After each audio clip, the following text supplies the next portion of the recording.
Hi guys, எல்லாருக்கும் வணக்கம் guys. இந்த வீடியோவில் என்ன பார்க்க போகிறேன்னா, இந்த வாட்டி பிளேயிங் லெவலில் ஒரு முக்கிய மாற்றங்கள் எடுத்துகிட்டு வந்திருக்கிறதா ரோஹித் சர்மா தெரிவிச்சிருக்காரு. அது என்ன ஏதுன்னு பார்க்கலாம்.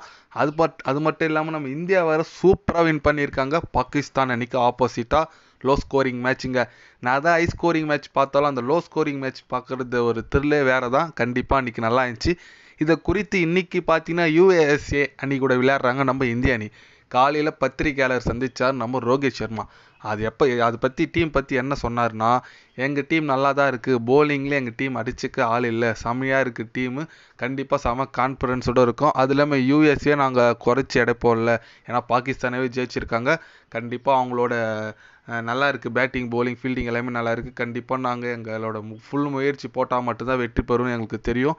அது மட்டும் இல்லாமல் இந்த போட்டியில் ஒரு முக்கிய மாற்றங்கள் எடுத்துகிட்டு வரதா நம்ம ரோஹித் சர்மா சொல்லியிருக்காரு. ஆனால் வெளிப்படையே இவரை தான் எடுத்துகிட்டு வரும்னு சொல்ல, கண்டிப்பாக ஒரு மாற்றங்கள் வரும்னு சொல்லியிருக்காரு.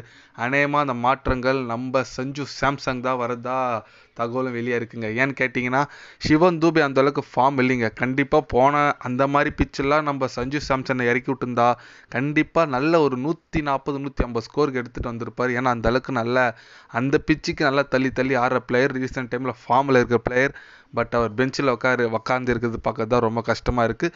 கண்டிப்பாக நல்ல பிளேயருங்க. அவர் இந்த மேட்ச்சில் டெஸ்ட் பண்ணி பார்க்கலாம், இறக்கி விட்டு பாருங்கள் டஃப் பிச்சில் எப்படி ஆறாரு சொல்லிட்டு. கண்டிப்பாக அவர் இந்த மாதிரி low scoring பிச்செல்லாம் super பிளேயருங்க. Ball waste பண்ணாலும் கேம் எடுத்துகிட்டு வர பிளேயர். கண்டிப்பாக அன்றைக்கி அவர் இருந்திருந்தாருன்னா ஒரு 140-150 கண்டிப்பாக இந்திய அணி போயிருக்குன்னு நான் நினைக்கிறேன். ஏன்னா அந்த அளவுக்கு நல்ல டேலண்டான பிளேயர் சஞ்சு சாம்சன். இந்த போட்டி அவருக்கு வாய்ப்பு தராங்களா, வெயிட் பண்ணி பார்க்கலாம். நம்மனா தான் யூஎஸ்ஏ நல்ல ஃபார்மில் இருக்காங்க, எல்லாம் ஓகே தாங்க. இருந்தாலும் இந்திய அணிங்க நல்ல டீம் தான்.